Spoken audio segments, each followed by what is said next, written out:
Hi everyone, Alexa here from the blog theduvallhomestead.com, and today I'm going to take you along our cozy fall morning routine with my almost 3-month-old baby.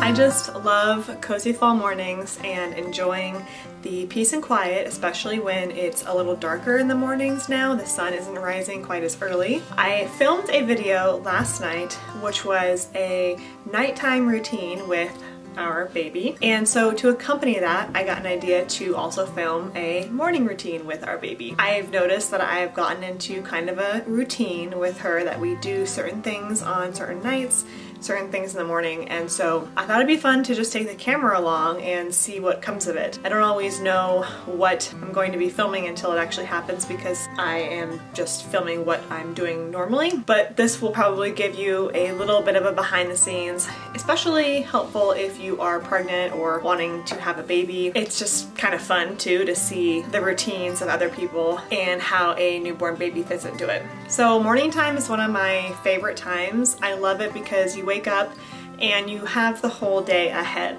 and so it's very exciting because you're not rushed yet. You know, it's not like the evening where you feel like I only have 2 more hours left in this day, or I've got to cook dinner now. The morning is just full of possibility. But with a baby, I wouldn't say I'm exactly productive in the morning because I am mostly taking care of her. But that's not to say I lose my mornings. I've just had to change my priorities around a little bit, but I've still gotten all the things done that I need to get done. So of course this routine is constantly changing because if you have a baby, you know they are constantly changing. But this is what our routine is right now. I woke up and of course she was still asleep, and so I went downstairs and I just opened the house up. This is always the first thing I do in the morning, is just open up the shutters downstairs and in the kitchen. I showed you in my nightly routine video how we close everything up at night. I'm sure you do the same thing, and it's really nice to open it up and the sunlight enters the room and you kind of know that that is how the day is starting. One of the first things I do when I walk downstairs is I turn on the essential oil diffuser. Now, because it is fall time, I'm diffusing clove, wild orange, and lemon.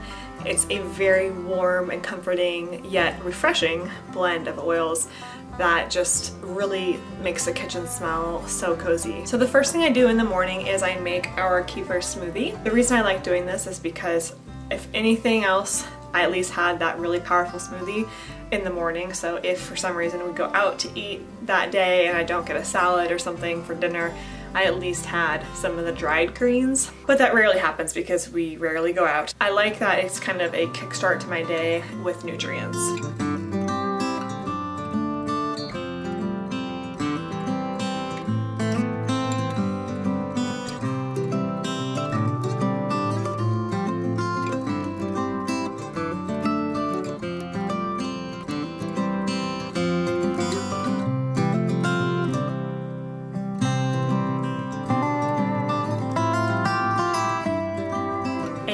By the time I finished making that smoothie for my husband and I, Allison had woken up, and so I just brought her downstairs and started drinking my smoothie. Now when she wakes up, she's in the sweetest mood and she's just so happy for at least an hour after she wakes up. Doesn't need much, just likes to giggle and laugh and look at you. It's our favorite time with her, for sure. Before breakfast, I finished making the coffee, and that's about when my husband started coming down to help make breakfast.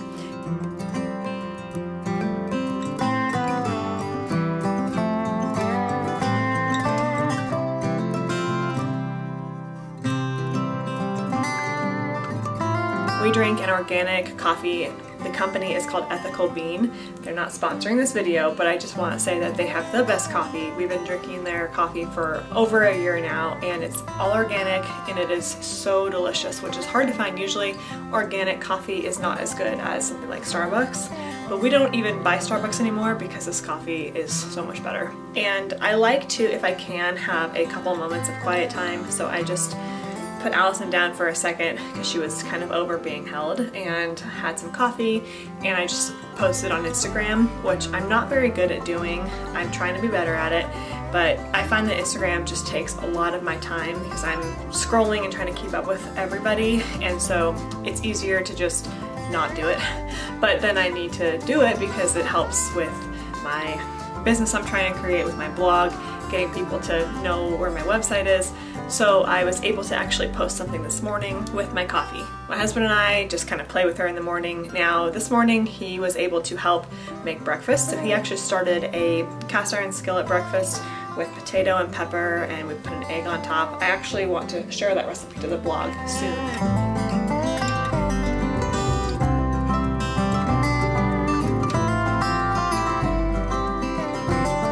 Then after we eat breakfast, my goal for today was to work out and shower.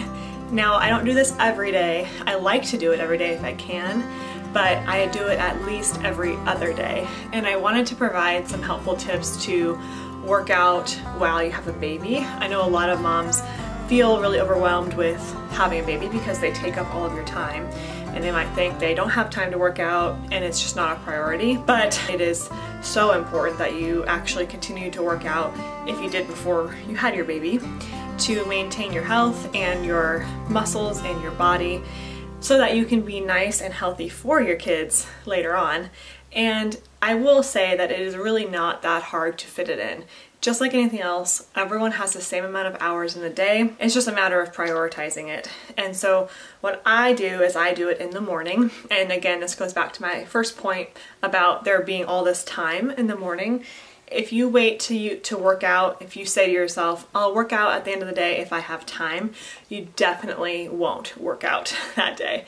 So it needs to be something that you start your day with, unless you can really focus on that schedule later in the day. I used to do that when I worked in the city from like 9 to 5. At 5 o'clock, I would go straight to the gym before I went home, and so that was a little more of a regimented schedule, but that was before I had, kids. So find the time that it's easy to work out, because if it's difficult and it's stressful for you, that's not going to work. You're not going to do it, and it defeats the purpose because exercise should feel really good. Another tip is to let your baby watch you exercise. She loves to watch when I work out, and it's very entertaining to her, which is great for me because it allows me to get at least an hour of workout in. Now sometimes John will take her if she starts to get fussy and she wants to be rocked to sleep or something, but so far she watches me work out, and it's good because then she is learning that that's what she's gonna do one day too. I love being able to share that with her, and that's what she did when she was in my belly when I was pregnant as well. Another tip is remember that 15 minutes of workout is better than no workout at all. So if you have 20 minutes or 30 minutes, I would suggest just taking it. And so often people have, like, say a 30-minute window, and they think about going to the gym or working out at home, which is what I do. I don't even go to the gym anymore. I just do all my workouts at home. But they think about it, and then they spend 5 minutes thinking about it, and then they think, oh, I've got to go change my clothes, and they spend 5 minutes changing their clothes, and then that 30 minutes is now only 15, and they're like, well, I basically am out of time already, so might as well just stop, and then the 30 minutes is over. I would suggest if you have that window, for example, as soon as your baby falls asleep is a window, right? As soon as they fall asleep, go ahead and start your workout. And if you're wearing jeans, just keep the jeans on. Like whatever you're wearing, just keep it on, because if you're like me, you'll go upstairs to change your clothes, and then you'll see the laundry, and then you'll see other things that need to get done. And then before you know it, you are not working out, the window's closed, and they woke up. And then I thought I'd provide just a little motivational tip for those who are recovering from birth, postpartum, kind of fitness journey. I know there's a lot of us out there who give birth, and then we have these different bodies that we're now trying to work with that are bigger than they were before, but there's no more baby inside, so kind of figuring out how to get back to a comfortable version of yourself. First of all, I would say don't expect to get back to the old version of yourself quickly. There's a lot of healing that you have to do after you give birth because your body has changed quite a bit to be able to have your baby. So what that also means, if you plan on having more kids, is I would not make it a goal personally to lose a certain amount of weight or to get back to a certain picture of yourself, because if you want to have more kids, you probably will put that weight back on again anyway. If you were super fit before having kids, I think the important thing is to be fit again, but that doesn't mean a certain weight number, and it doesn't mean a certain size or picture of yourself, because there's a certain amount of changes that your body goes through when you're having a baby that are important to have the baby. And so if you erase all those changes, you're gonna have to get them back when you have another baby. Hopefully that makes sense. So I would aim for a healthy version of yourself that feels really good. So you feel like you could go for a run, or you feel like you could jump, or you feel like you're in shape, but definitely don't be stepping on the scale every 5 minutes or trying to, you know, look into a certain picture, especially if you're gonna have more kids. Now, if you're done having kids and you wanna make it a long-term goal to get, you know, your fittest self and your least amount of body fat or something, that's a different story for, you know, a few years down the road after having kids. But I'm just speaking because I just had our first, and we'll probably have another one at least. So I'm thinking to myself, there's just no reason for me to have a goal like that. So that may have been a little bit of a tangent, but I thought it was important to mention because I know that I see people like kind of in my community all the time talking about exercise, whether or not they should do it, is it important, and being someone who has incorporated that in my life since I was a kid, it's just something that I can speak really easily on because it's something that I do every day very easily. It's not an issue for me. So if I can help someone else do that, then I want to try. So after I work out, it's usually time for Allison to go down for her morning nap. So I'll either give her to my husband, who will be on his computer, and he can wear her in this wrap, because my next goal is to shower, and I can't do that with her. It's the only thing I can't do with her, actually. Even if I'm not going anywhere, first of all, I never go anywhere. We both work from home, but I like to put on just a little something because it makes me feel a little bit more productive. With that said, I do give myself days where I don't wear any at all because I just don't want anything on my skin. There's no reason to have makeup on your skin every day if you don't need it. So once I finish the shower and getting ready, it's usually time for lunch. So my husband and I will go make lunch, and then we'll go on with our day. So that wraps up our morning routine. I hope you enjoyed this video. Let me know if you have a morning routine like this similar to ours with your newborn baby. I'd love to hear about it in the comments. Make sure you subscribe on YouTube and like on Facebook. Every week I post a new farm-to-table recipe and homemade natural living on the blog at theduvallhomestead.com. Thank you so much for stopping by at the Duvall Homestead.